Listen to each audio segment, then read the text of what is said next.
Bismillahirrahmanirrahim. Assalamualaikum warahmatullahi wabarakatuh. Waalaikumsalam warahmatullahi wabarakatuh. Terima kasih kepada Ibu Kepala SDN 1 Cikatapis. Terima kasih kepada Bapak Kepala SDN 3 AW dan Dewan Guru SDN 1 Cikatapis beserta staf dan TU.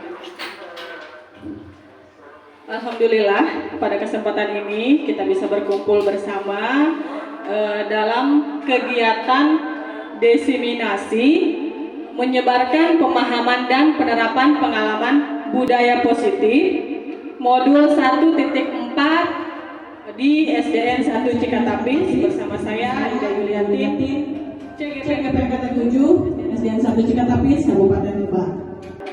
Nah, sebelum kita mulai, ada yang tahu tidak budaya positif itu apa sih? Budaya positif? Ada yang mau menjawab? Budaya positif itu yang seperti apa sih, Ibu, Bapak?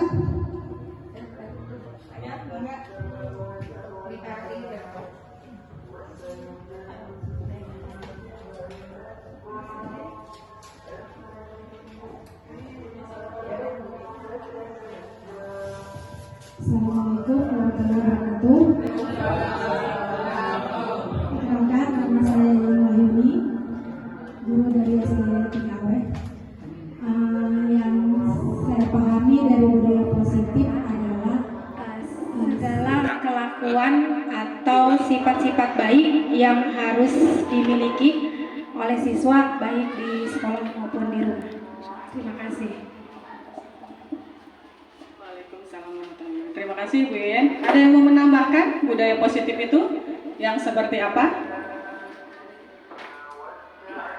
Tidak ada? Ya, terima kasih Bu Yen. Tadi jawabannya sudah betul. Budaya positif ini perlu kita tanamkan dalam diri kita sebagai pendidik dan diri siswa juga sebagai murid. Dari budaya positif ini ada konsep inti budaya positif. Di sini saya akan menjabarkan 8 konsep inti budaya positif. Yang pertama yaitu perubahan paradigma belajar, disiplin positif, nilai-nilai kebajikan, kebutuhan dasar manusia, motivasi perilaku manusia, posisi kontrol guru, keyakinan kelas, dan terakhir segitiga restitusi. Yang pertama yaitu perubahan paradigma belajar. Apa sih perubahan paradigma belajar? Perubahan paradigma belajar kita sebut juga dengan pembelajaran dengan paradigma baru. Pembelajaran dengan paradigma baru yaitu merupakan pembelajaran yang dirancang berdasarkan prinsip pembelajaran berdiferensiasi sehingga para peserta didik belajar sesuai kebutuhan berdasarkan tahap perkembangan sesuai teori psikologi modern untuk mewujudkan profil pelajar Pancasila. Sekarang kita diharapkan di sekolah itu belajar dengan pembelajaran berdiferensiasi. Sebelum ke situ, Ibu Bapak kan pernah mendengar mungkin pembelajaran yang berpihak pada guru dan pembelajaran yang berpihak pada murid. Nah, untuk di sekolah kita seharusnya itu pembelajaran berpihak pada murid semuanya gitu. Karena sekarang ini pembelajaran pada murid diutamakan karena murid ini harus mendapatkan atau mengetahui ilmunya sendiri dengan mencari ilmu di sosial media atau dari dalam diri sendiri, dari guru juga bisa gitu ya. Lalu dan mewujudkan profil pelajar Pancasila. Nah, di profil pelajar Pancasila ini saya punya lagu, Bu. Kita ikutan yuk bareng-bareng. Nah, lagunya seperti ini. Nih, yang ini ya. Belajar Pancasila, beriman dan bertakwa pada Tuhan Yang Esa dan berakhlak mulia, berkebinekaan global, gotong royong mandiri, kreatif dan bernalar kritis.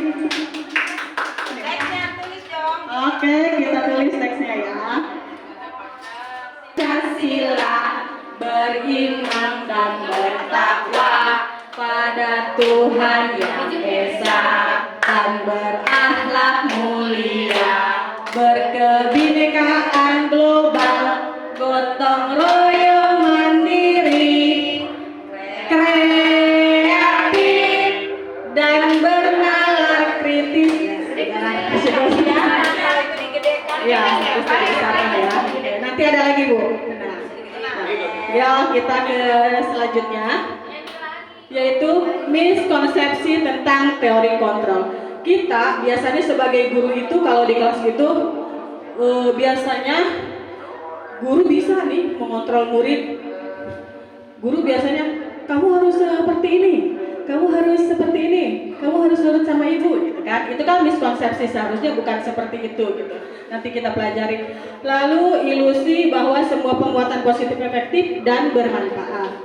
Lalu yang bermanfaat itu yang seperti apa? Yang bisa mengembangkan dirinya, yang bisa mengembangkan diri sendiri, bisa mengembangkan diri temannya, dan bisa mengembangkan dirinya di lingkungan sekolah ataupun di masyarakat. Lalu ilusi bahwa kritik dan membuat rasa bersalah mampu menguatkan karakter. Ilusi bahwa orang dewasa itu berhak memaksa. Kebiasaan kita kalau orang dewasa memaksa biasanya. Walaupun kita sesama teman kadang maksa sesama teman. Dari teori ini mengubah paradigma stimulus respon ke pendekatan teori kontrol. Di sini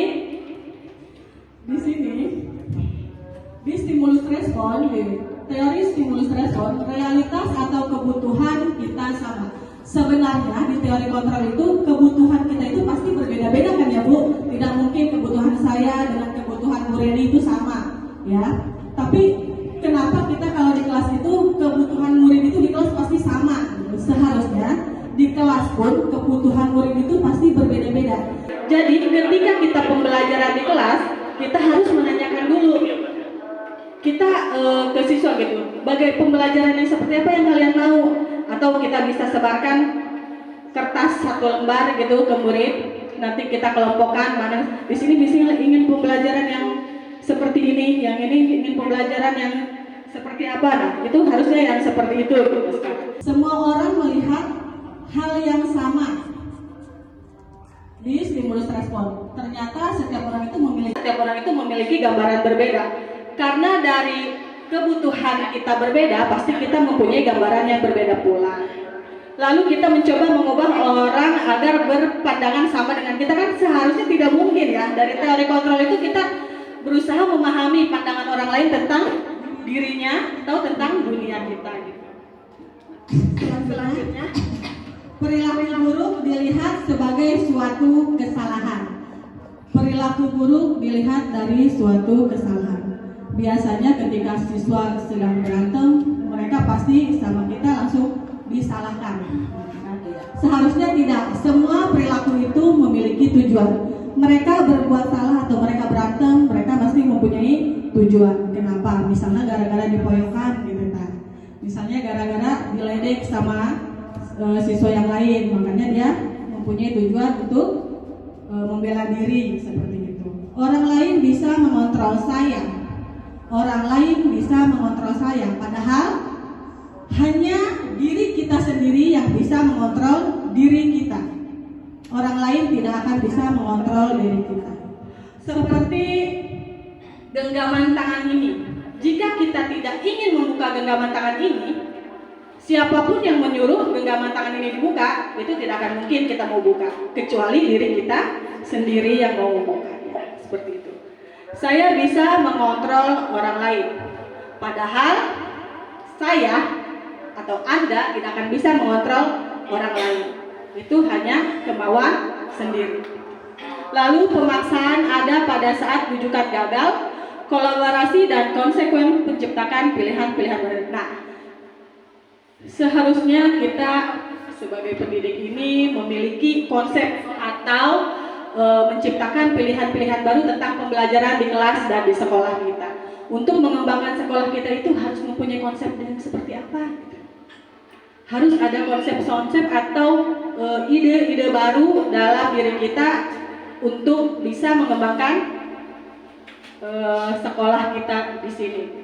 Lalu model berpikir menang atau kalah itu seharusnya tidak boleh. Seharusnya berpikir kita tuh menang, menang dan menang. Harus ya. Kalaupun tidak bisa kita harus bisa dan bisa. Lanjutnya yaitu disiplin positif. Di sini disiplin positif merupakan salah satu cara penerapan disiplin yang bertujuan untuk menumbuhkan kesadaran serta memberdayakan peserta didik tanpa imbalan atau penghargaan, ancaman atau hukuman. Kita sebagai pendidik, tujuan kita hanya menciptakan peserta didik yang memiliki disiplin diri sehingga mereka berperilaku mengacu kepada nilai-nilai kebajikan universal dan memiliki motivasi intrinsik dalam perubahan perilaku ke arah yang lebih baik. Kita dianjurkan untuk merubah siswa ke arah yang lebih baik. Contohnya seperti apa sih Bu?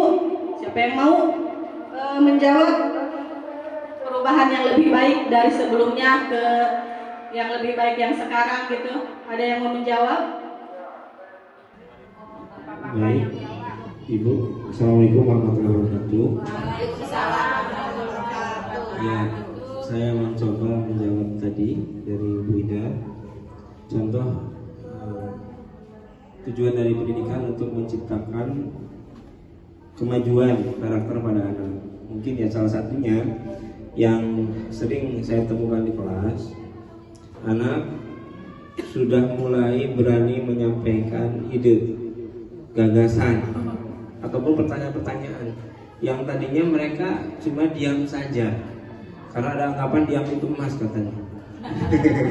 Padahal dengan diam itu tidak mengerti. Nah, mulai di kelas 4 kelas saya anak-anak sudah saya bisa biasakan untuk bertanya, terus mengungkapkan ide, gagasan ketika menerima materi yang kita berikan. Mungkin itu salah satunya, Bu Ida.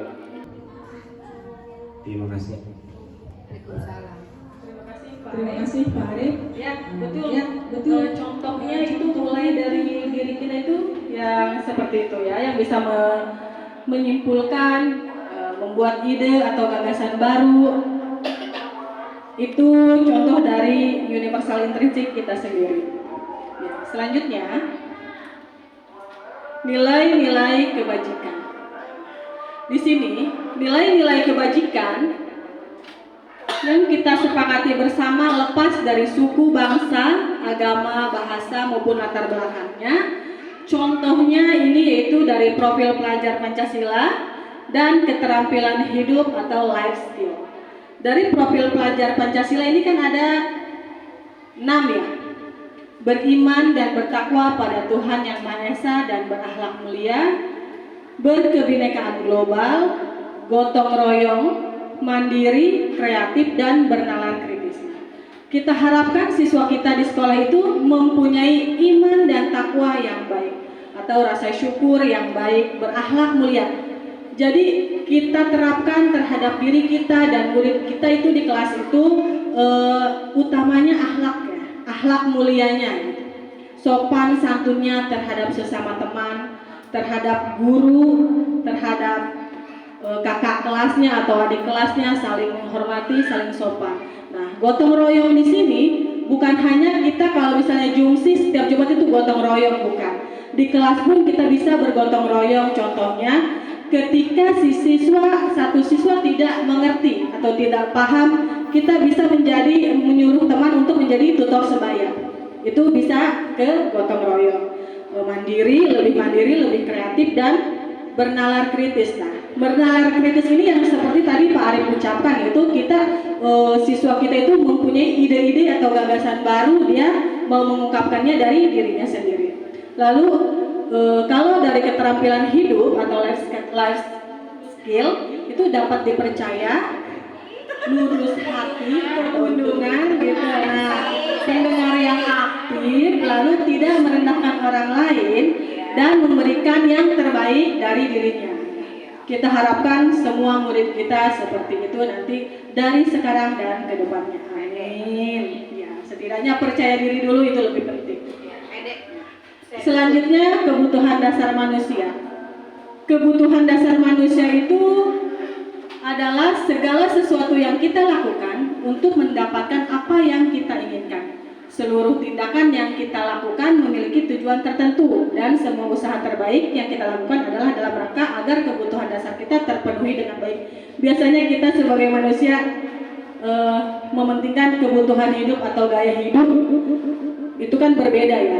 Jadi di sini kita harus lebih mementingkan kebutuhan hidup. Nah, 5 kebutuhan dasar manusia yaitu untuk bertahan hidup, contohnya seperti makan, ya, kebutuhan primer, pakaian, tempat tinggal, keamanan, kesehatan, rasa kasih sayang, penting itu rasa kasih sayang dan rasa diterima, terutama di sekolah. Kita, ya, sebagai guru itu di kelas itu ketika kita disambut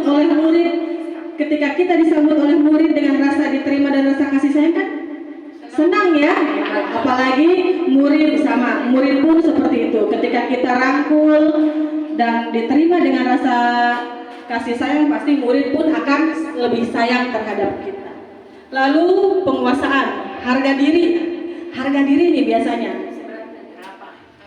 Seberapa besar mereka mempertahankan harga diri mereka, keinginan untuk dianggap, memimpin, berprestasi, lalu diakui dan didengar. Bukan hanya murid ya, kita pun sebagai guru, jika kita berbicara atau mempunyai pendapat itu kita ingin sekali didengar oleh atasan kita atau oleh teman kita gitu, ketika ngobrol ya, seperti itu. Lalu kebebasan, kita memberi kebebasan terhadap siswa di kelas dengan mandiri, memiliki pilihan seperti yang tadi saya bilang, karena pembelajaran kita berdiferensiasi, itu harus memberikan banyak pilihan atau pembelajaran bermacam-macam dalam satu kelas, itu harus seperti itu. Lalu kesenangan, bermain, humor, antusiasme, dan tertawa. Nah, motivasi perilaku manusia untuk menghindari ketidaknyamanan atau hukuman. Ini kan motivasi ekstrinsik. Motivasi ekstrinsik itu dari luar ya, betul. Untuk mendapatkan imbalan atau penghargaan dari orang lain. Biasanya kalau kita membuat salah atau apa ya, siswa itu dia mau merubah dirinya. Ketika kamu tidak boleh seperti itu, nanti jika kamu seperti itu, kamu mau ngulang lagi, nanti ibu kasih hadiah. Nah, itu kan dari ekstrinsik. Terus ketika dia kesiangan, lalu besoknya dia tidak kesiangan, karena nanti kamu ibu hukum. Nah, itu kan dari ekstrinsik. Kenapa? Karena dia merubah dirinya sendiri itu karena dia takut. Nah, karena pengaruh dari gurunya, gitu, bukan dari dalam diri sendiri, bukan kemauan diri sendiri. Nah, kalau motivasi intrinsik itu yaitu yang mempercayai dirinya, maksudnya bisa merubah diri sendiri, kesadaran sendiri untuk bisa berubah, ya. Dari setiap hukuman, konsekuensi, dan restitusi ini saling berkaitan. Jika hukuman tidak terencana, biasanya tiba-tiba silakan skot jam langsung, itu hukuman. Konsekuensi terencana disepakati sesuai peraturan, biasanya sesuai dengan tata tertib, itu konsekuensi. Jika kita berbuat salah, nah, kita pasti dilihatkan kepada tata tertib dan peraturan. Lalu kalau restitusi itu proses menciptakan kondisi bagi murid untuk memperbaiki kesalahan. Jadi kita ajak ngobrol dulu muridnya untuk memperbaiki kesalahan itu, jangan langsung kita hukum. Ada contohnya seperti itu, murid tidak tahu apa yang akan terjadi jika hukuman ya, murid tidak akan tahu apa yang terjadi. Jika mereka kesiangan, mereka misalnya disuruh skot jam atau lari, hormat terhadap bendera, biasanya seperti itu kalau hukuman. Kalau murid tetap dibuat tidak, karena kalau konsekuensi itu peraturan yang kita punya atau yang sekolah kita punya, kelas kita punya, seperti itu. Lalu bersifat satu arah saja kalau hukuman, berupa hukuman fisik dan psikis, kalau psikis kan dari ucapan ya biasanya. Lalu sikap guru selalu memonitor murid. Kalau restitusi itu proses kolaboratif yang mengajarkan murid untuk mencari solusinya sendiri. Nanti ada contoh video segitiga restitusi di belakang ya. Sekarang 5 posisi kontrol guru. Kita di kelas sebagai guru ini ada di posisi kontrol yang mana sih ibu-ibu? Jujur aja lah, gitu ya. Silahkan. Ada penghukum, ada pembuat merasa bersalah, ada sebagai teman, sebagai pemantau, dan sebagai manajer. Ada 5 posisi. Jika posisi penghukum, guru itu pasti akan berdiri di luar kelas, tidak boleh masuk selama beberapa menit. Itu posisi kontrol penghukum. Lalu jika sebagai pembuat merasa bersalah, pasti kita akan berbicara psikis ya, betul, psikis. Berapa kali ibu atau bapak harus memberitahu kamu selalu saja mengecewakan bapak dan ibu, kan biasanya seperti itu. Itu kan ke mental anak juga tidak baik ya seharusnya. Itu pembuat merasa bersalah. Lalu sebagai teman, ayo dong ikuti aturan sekolah, gitu kan. Tolong bantu ibu atau bapak ya sekali ini saja gitu. Ya sudah, tidak apa-apa, lain kali jangan sampai berbuat seperti ini lagi ya. Itu posisi guru sebagai teman. Kalau sebagai pemantau, kamu sudah melanggar peraturan sekolah, kamu tahu konsekuensinya, datang lebih awal dan jangan diulang lagi. Kalau pemantau itu dia identik dengan peraturan sekolah, tata tertib sekolah itu identik dengan seperti itu kalau posisi pemantau. Yang lebih baik itu sebagai manajer. Kalau manajer itu, jika siswa kesiangan, apakah kamu tahu kesalahan kamu? Jadi tidak langsung kamu kesiangan, tidak langsung seperti itu. Apa yang dia perbuat, gitu. Apakah kesalahannya? Apakah kamu tahu kesalahan kamu? Kira-kira bagaimana, gitu seperti ya? Memperbaiki kesalahan kamu bagaimana? Itu sebagai manajer. Diharapkan semua guru itu menjadi posisi kontrol manajer, bukan yang penghukum gitu. Seperti itu. Nah, sekarang apa sih posisi kontrol? Apakah sebagai diri? Yuk, coba kita ini di kelas ini sebagai posisi kontrol yang mana sih, gitu ya? Yang saya kecewa sekali dengan kamu. Biasanya suka dijawab itu nggak sama ibu-ibu atau bapak-bapak kalau di kelas? Saya kecewa dengan kamu. Biasa nggak sih? Nggak pernah kecewa. Tidak ya. Alhamdulillah. Kalau misalnya ini kamu tidak pernah benar. Yang ini masuknya ke posisi kontrol mana ini? Kamu tidak pernah benar melakukannya. Bang, pinter. Coba yang ini. Apa rencanamu untuk menyelesaikan masalah? Oke. Ini ya contoh manajer ini, guru sebagai manajer. Apa rencanamu untuk menyelesaikan masalah ini? Lanjut. Ayolah, lakukan demi bapak atau ibu sebagai teman, sebagai teman. Lalu lanjut. Jadi keyakinan kelas itu harus disepakati oleh seluruh siswa, Contoh dari keyakinan kelas itu jika kamu tidak boleh membuang sampah sembarangan. Kita persingkat kata-katanya menjaga kebersihan. Seperti itu. Lalu tidak boleh mencontek. Dirubah menjadi jujur. Kenapa? Karena perbuatan mencontek itu kan perbuatan tidak jujur ya. Yang seperti itu Bapak Ibu. Selanjutnya yaitu ini segitiga restitusi. Nah, kita berada di terakhir nih, segitiga restitusi. Suatu proses dialog yang dijalankan oleh guru agar dapat menghasilkan murid yang mandiri dan bertanggung jawab. Dari menanyakan keyakinan dulu, lalu menstabilkan identitas, dilanjutkan ke validasi tindakan yang salah. Menstabilkan identitas berdasarkan prinsip membuat kesalahan adalah bagian dari proses pembelajaran. Jadi setiap siswa yang berbuat salah itu merupakan proses pembelajaran. Tidak semua harus selalu benar. Berbuat salah itu wajar. Nanti ketika ada siswa atau ada murid yang berbuat salah, kita harus berbicara seperti itu. Berbuat salah itu wajar. Tidak ada manusia yang sempurna, seperti itu ya. Ibu bapak juga pernah melakukan kesalahan itu, misal. Lalu ibu bapak tidak mau mencari siapa yang salah, tapi ibu bapak ingin mencari solusi yang baik dari permasalahan yang ada. Lalu kamu berhak merasa begitu. Contohnya seperti itu. Lalu di sini validasi tindakan yang salah. Setelah kita menstabilkan identitas, lalu kita memvalidasi tindakan yang salah. Jadi setelah kita menanyakan, kamu tahu apa kesalahan kamu? Nah, kita validasi. Kamu pasti punya alasan kan? Kenapa? Yang mandiri dan bertanggung jawab. Dari menanyakan keyakinan dulu, lalu menstabilkan identitas, dilanjutkan ke validasi tindakan yang salah.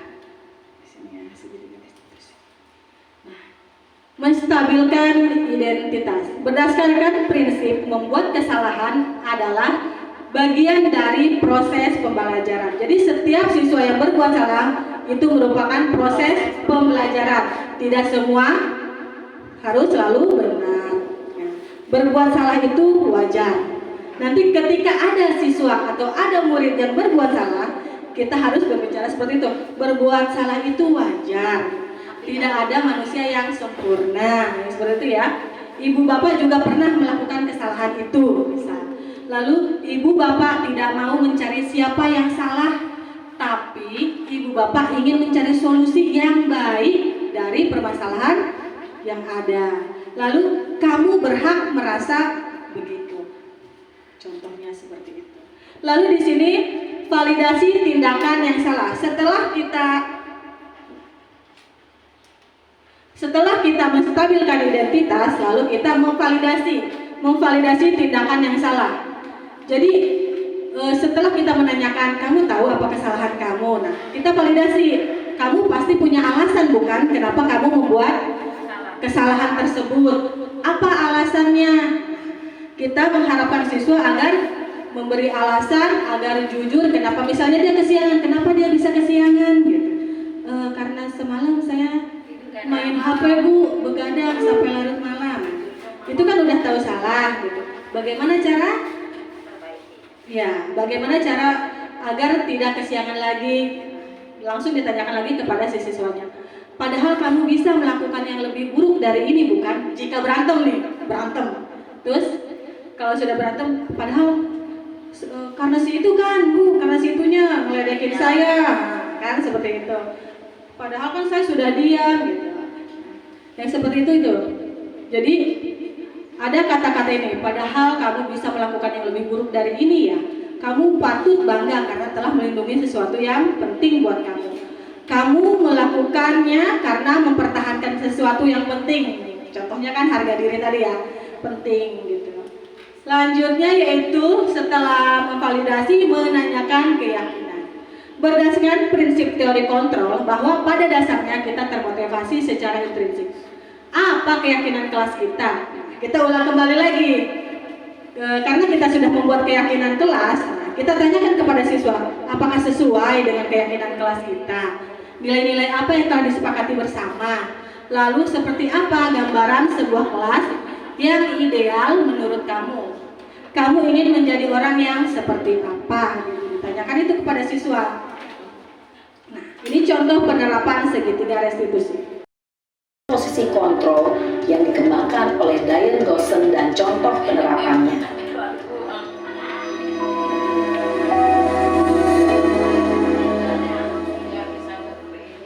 Lima posisi kontrol itu adalah: 1. Posisi penghukum. 2. Posisi pembuat merasa bersalah. 3.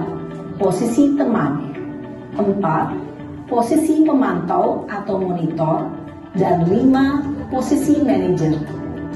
Untuk lebih memahami kelima posisi tersebut, mari kita saksikan kasus Naren yang terlambat hadir 20 menit di sekolah dan melihat bagaimana kelima posisi kontrol dalam menghadapi masalah tersebut.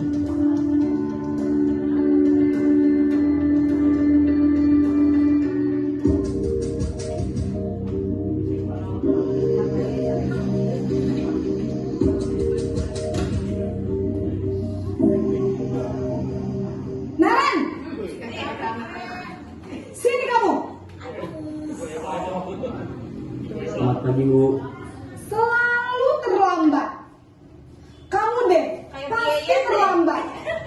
Maaf Bu, saya Apa? Apa coba? Alasan kamu apa lagi? Kapan sih kamu tidak terlambat? Malas sekali ya kamu jadi anak. saya Dasar pemalas. Gak kapok-kapok sih kamu. Sudah berapa kali terlambat? Sana, kamu keliling lapangan basket. Dua kali. kenapa saya harus keliling lapangan basket Bu? Kenapa? Kamu melawan ibu? Berani-beraninya jawab. Sudah terlambat, masih berani jawab pula. Sekarang, keliling lapangan basket 5 kali sekalian. Biar kapok. Cepat. Pergi sana ke lapangan basket. Posisi penghukum biasanya berbicara dengan nada tinggi, menghardik, menunjuk-nunjuk, menyakiti, dan menyindir. Hukuman bisa berupa fisik maupun psikis. Ibu dan bapak guru hebat. Dampak yang terjadi pada murid ketika guru berada pada posisi penghukum adalah murid cenderung akan memberontak, bahkan menyimpan dendam.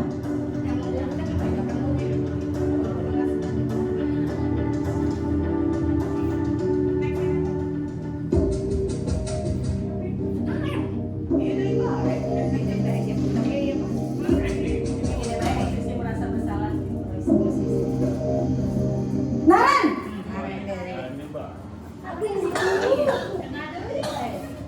Selamat pagi Bu. Naren, kamu kenapa terlambat lagi, nak? Ya Tuhan, Naren, kamu senang ya bikin ibu susah ya? Kalau kamu terlambat lagi, nanti ibu yang ditegur bapak kepala sekolah, nak. Disangka ibu tidak bisa membina kamu. Duh, gimana ini?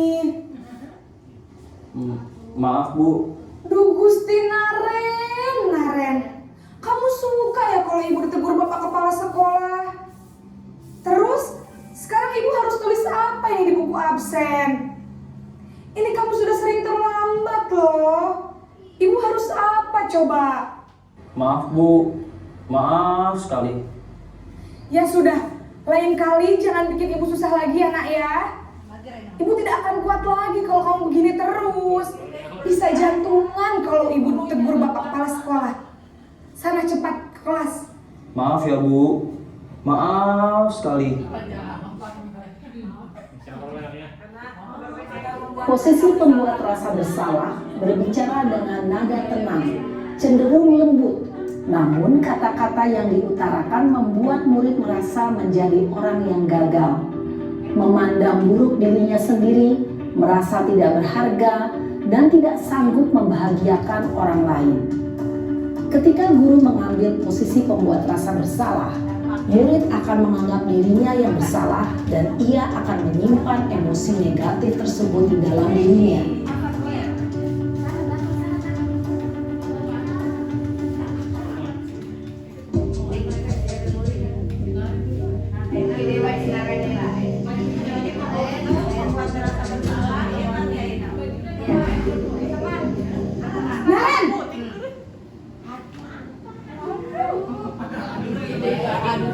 Selamat pagi Bu. Wah, sudah jam berapa ini nak? Terlambat lagi ya sayang. Iya Bu, habis ibu saya lupa bangunkan saya Bu. Kamu malah menyalahkan ibu kamu. Kamu bukannya anak yang larinya paling kencang. Kok terlambat sih? Iya Bu, saya memang terlambat bangun tadi. Jadi biarpun saya lari kencang, tetap gak kekejar Bu.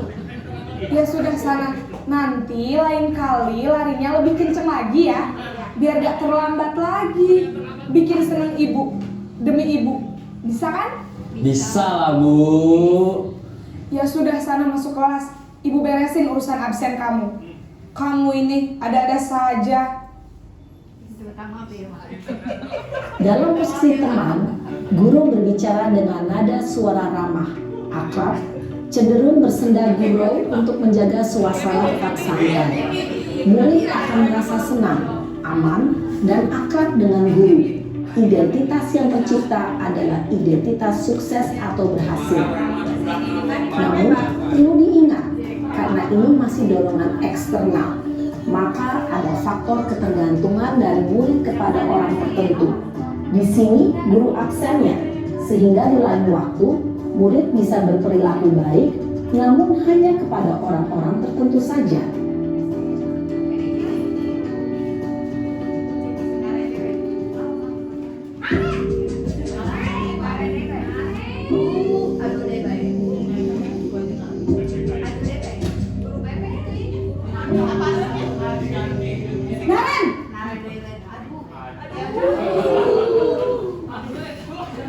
Selamat pagi Bu. Naren, apa peraturan sekolah kita tentang jam berapa kita harus masuk sekolah, nak? Kita harus di sekolah jam 7 Bu. Iya betul, sekarang sudah jam 7.20. Naren sudah tahu konsekuensinya jika terlambat hadir. Paham Bu. Saya harus tinggal kelas pas jam istirahat selama 20 menit. Iya benar, konsekuensinya demikian. Jadi nanti jam 9.30 pas istirahat, kamu harus tinggal di kelas, kerjakan tugas tambahan untuk ketertinggalan kamu, ya? Baik Bu. Posisi pemantau mengandalkan penghitungan atau data untuk mengontrol murid. Guru mengarahkan murid berdasarkan peraturan dan konsekuensi. Seorang pemantau menunjukkan bahasa tubuh dan ekspresi wajah yang datar dan cenderung formal.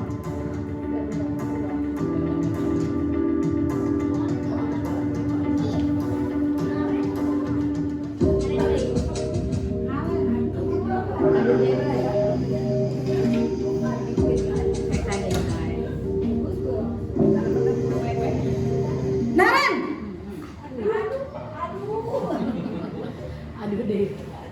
Selamat pagi Bu. Selamat pagi, Naren. Maaf Bu, saya terlambat. Iya, sekolah masuknya jam 7, sekarang sudah jam 7.20. Jadi sekarang bagaimana ini, Naren? Maaf Bu, saya lupa setel alarm saya semalam. Baiklah, menurut kamu, keyakinan sekolah yang mana yang perlu kamu tingkatkan? Menghargai diri sendiri dan orang lain mungkin ya Bu. Setuju. Jadi, apakah Naren meyakini prinsip saling menghormati tersebut? Iya Bu, saya meyakininya. Apakah Naren bersedia memperbaiki masalah keterlambatan ini? Bersedia Bu. Bagaimana kamu akan perbaiki masalah keterlambatan ini? Saya akan coba untuk tidak lupa menyetel alarm saya Bu. Baik, kalau Naren lupa menyetel alarm di rumah, ada orang yang kira-kira bisa bantu mengingatkan tidak? Ada Bu, kakak saya, Kak Ema. Ada lagi selain Kak Emma? Selain Kak Ema, ada ibu saya. Baik, jadi yang mengingatkan Naren adalah Kak Emma dan ibu kamu ya? Kira-kira akan mulai setel alarm kapan nih, Naren? Setelah pulang sekolah, akan segera saya lakukan.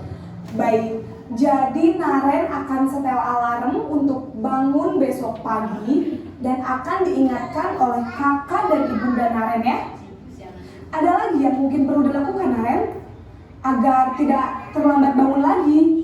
Tidak ada Bu. Baik, Naren, terima kasih untuk kerjasama kamu. Sekarang kamu perlu kembali ke kelas untuk belajar. Baik Bu, terima kasih. Posisi manajer adalah posisi kontrol yang disarankan untuk membimbing murid memiliki sikap disiplin yang positif, yaitu murid yang mandiri, bertanggung jawab, dan dapat memecahkan masalah. Tujuan dari posisi ini adalah agar murid dapat berefleksi atas tindakannya. Guru akan dengan tulus memberikan pertanyaan-pertanyaan bermakna, sehingga membuat murid dapat belajar dari kesalahannya dan mencari sebuah solusi untuk menyelesaikannya. Ibu dan bapak guru hebat, setelah mengamati adegan kelima posisi kontrol tadi, kira-kira posisi mana yang paling ideal? Posisi mana yang dapat menunjang motivasi intrinsik murid? Ya, tentu posisi manajer. Posisi ini memang posisi ideal yang ingin dituju setiap pendidik. Pada posisi inilah, guru dapat menerapkan disiplin positif yang berpihak pada murid. yang memerdekakan murid. Perjalanan seorang pendidik tentunya tidak mudah untuk sampai pada posisi seorang manajer.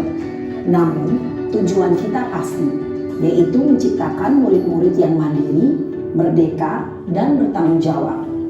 Semoga penggambaran 5 posisi kontrol yang telah diperlihatkan ini dapat menjadi ajang refleksi bagi kita semua, agar dapat terus mengasah dan menerapkan disiplin positif yang memerdekakan murid. Mari terus berlatih dan bersemangat. Selamat menerapkan.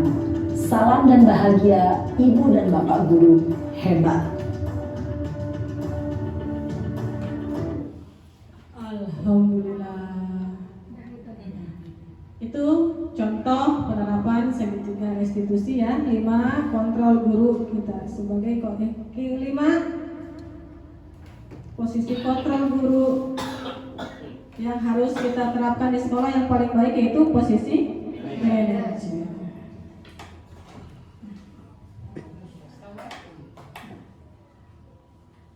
Akhirnya kita berada di penutup. Dalam penerapan program disiplin positif, hendaknya guru memiliki standar kepribadian profesional dan sosial yang baik, di mana guru mampu merefleksi diri dalam posisi kontrol saat ini, bagaimana perjalanan dirinya sebagai among atau manajer yang menuntut murid-muridnya menjadi insan yang mandiri, merdeka, bertanggung jawab standar nasional pendidikan. Sekian dari saya. Wabillahi taufiq wal hidayah. Wassalamualaikum warahmatullahi wabarakatuh.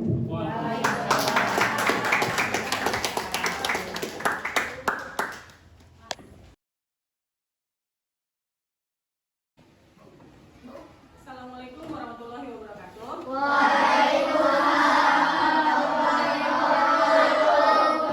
Apa kabar semuanya? Baik. Hari ini kita akan membuat keyakinan kelas. Ada yang sudah tahu belum keyakinan kelas itu apa? Keyakinan kelas itu seperti peraturan atau tata tertib yang ada di sekolah. Contohnya, keyakinan kelas itu tidak boleh menggunakan kalimat negatif, seperti tidak boleh, dilarang, dan sebagainya.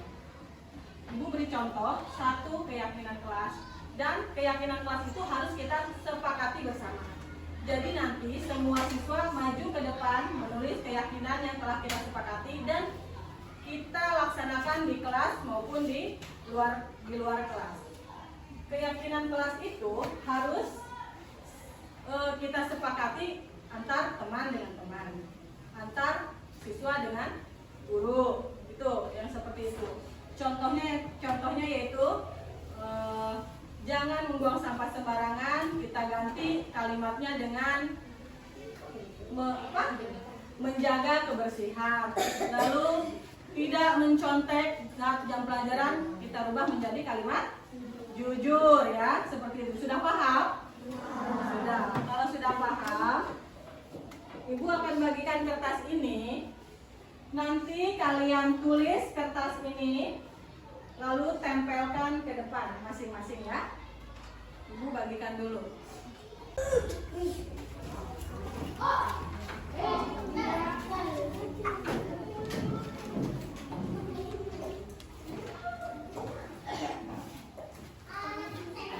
Langsung diisi aja pakai pulpen.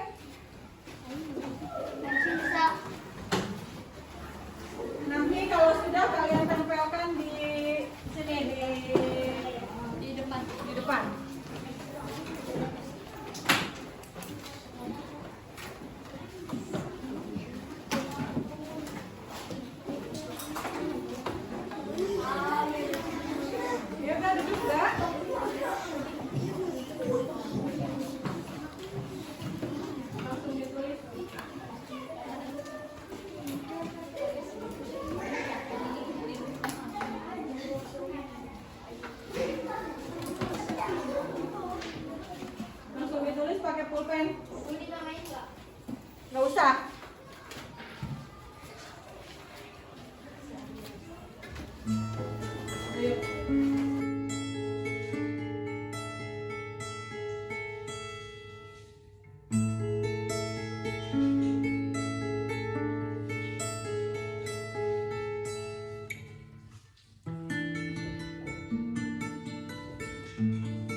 Nah, setelah dipilih tadi, kita ada beberapa keyakinan kelas, yaitu menjaga kebersihan, jujur, saling menghargai, sopan dan santun, percaya diri, dan menjaga sikap sesama teman.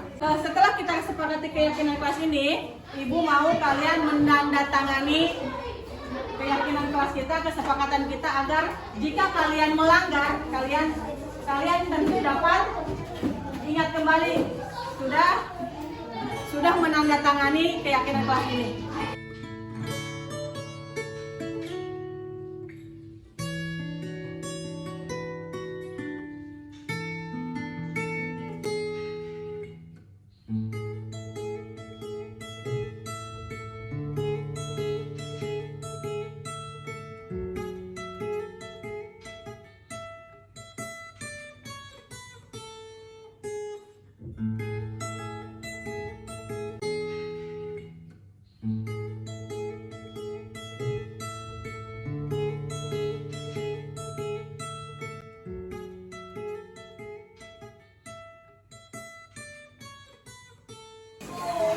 Assalamualaikum warahmatullahi wabarakatuh. Perkenalkan, nama saya Aisyah Zafira dari kelas 5. Assalamualaikum warahmatullahi wabarakatuh. Nama saya Aulia Nurul dari kelas 5. Saya Dika Putra dari kelas 5. Assalamualaikum warahmatullahi wabarakatuh. Perkenalkan, nama saya Ali Fadian Mari dari kelas 5. Assalamualaikum warahmatullahi wabarakatuh. Nama saya Muhammad Kalfani Mahfud dari kelas 5. Bahagia, senang, gembira, Seru, percaya diri, sangat penting, penting banget, sangat penting, sangat penting, sangat penting. Karena bisa membuat kita lebih disiplin, menumbuhkan rasa tanggung jawab, membuat kita saling menghargai, lebih percaya diri.